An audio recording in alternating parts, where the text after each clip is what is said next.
Y a rien qui vous choque là? Si vous avez vu le match, y a rien qui vous choque là? De la première à la dernière minute, aucun carton jaune n'a été distribué dans ce match. Attention, je me plains pas de l'arbitrage pour dire qu'on s'est fait voler, parce que c'est pas le cas. Par contre, oui, je me plains de l'arbitrage. Regardez Pau Cubarsí, chaussette qui saigne. Il le montre à l'arbitre. Pas de carton. Baldé qui sort sur blessure en vomissant du sang. Et j'abuse pas. 0 carton, pas de révision VAR. Pau Victor en pleine surface, dans le temps additionnel pour une action de but. Retenu par le maillot. En pleine surface, sur un centre, en pleine action de but, dans le temps additionnel. Pas révisé par la VAR. Pas de carton jaune. Sans parler des fautes que Rafinha a subies, que quasiment tous les joueurs ont subi tout au long du match en fait. Au bout d'un moment, la Liga va falloir commencer à se réveiller. C'est comme ça qu'on crée du désintérêt chez les gens. Chaque semaine, chaque week-end, chaque match est mal arbitré.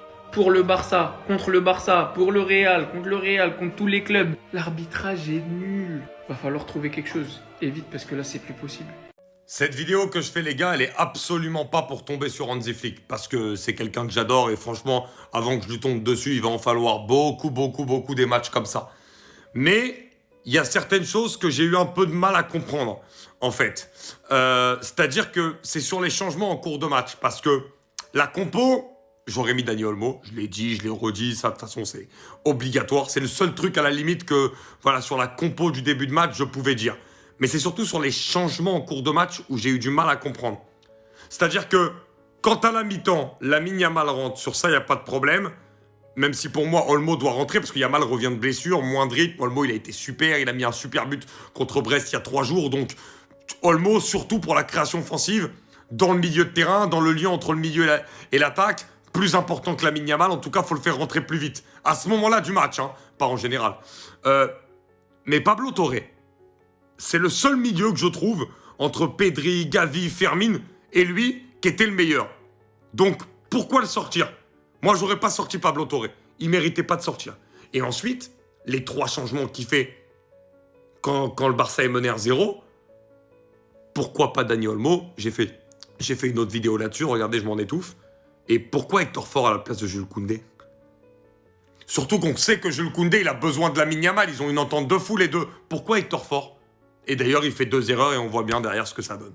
Ah ouais, on était tous là à dire que le Barça sans Lamine Yamal c'était n'importe quoi, alors le Barça sans Casado, je pense qu'il est encore plus important que Lamine Yamal parce que c'est lui le moteur du milieu du FC Barcelone. Et sans milieu, les amis, rien ne va. Il a fallu qu'il soit absent aujourd'hui pour qu'on voie son importance. Aujourd'hui, le milieu, tout était déséquilibré. Même Pedri n'y arrivait pas. L'animation offensive était pétée, ils n'arrivaient pas à se trouver. Las Palmas aujourd'hui, ils se sont régalés et je rappelle qu'ils étaient 17e avant ce match. La vie aujourd'hui, franchement, j'ai été déçu, il n'était vraiment pas dans son match. En plus de ça, le fait que Pedri ait l'habitude de jouer avec Casado et d'un coup on change pour mettre Gavi à côté, c'est pas pareil. Et d'ailleurs, en parlant de Gavi, décidément, il a pas changé. Il a failli découper la tête du joueur de Las Palmas. Regardez là-haut. L'un des seuls joueurs qui m'a vraiment fait plaisir aujourd'hui, c'était Pablo Torre. Et malheureusement, j'ai pas compris pourquoi on l'a sorti. Fermin Lopez était sur le terrain, il servait à rien, mais lui, on l'a laissé pour faire sortir Pablo Torre qui faisait un bon match. Et en plus de ça, sur le côté de Fermin Lopez, Jules Koundé, les amis, depuis un moment là, lui aussi c'est critique. J'ai quand même l'impression qu'il est l'ombre de lui-même depuis un moment. Aussi aujourd'hui, il a fait un match pété comme pas possible. Défensivement, il y avait que Inigo Martinez et Baldé qui étaient au rendez-vous. Cubarsí aujourd'hui encore n'était pas bon. Malheureusement, Baldé lui, il s'est fait déboîter la poitrine en première mi-temps, il crachait du sang carrément. Malgré ça, l'arbitre n'a pas sorti un seul carton jaune. L'arbitre aussi était bizarre aujourd'hui, faut se dire la vérité. L'arbitre était très bizarre, les gars. Je vois même plein de Barcelonais crier au scandale sur Twitter. Ah, l'arbitre n'était pas bon, il a fait ci, il a fait ça, les gars. C'est vrai que l'arbitre était bizarre. En même temps, j'ai envie de dire, le Barça aussi était nul.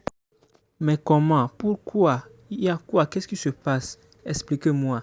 Qu'est-ce qui s'est passé aujourd'hui dans ce match Barça-Las Palmas? Hansi Flick, avec ses hommes, ils ont quoi? Lewandowski, il a quoi? Comment un grand attaquant comme ça peut faire dos au but avant de vouloir tirer et marquer? Et comment il peut marquer? Je suis déçu, je suis totalement déçu de ce match ce soir. Car le Barça n'était pas au niveau. Il n'était pas au niveau, ils n'ont rien fait. C'est grâce à Rafinha qu'on a pu égaliser, mais hélas, il n'y a rien à faire. Les gars, le Barça a subi une défaite à domicile.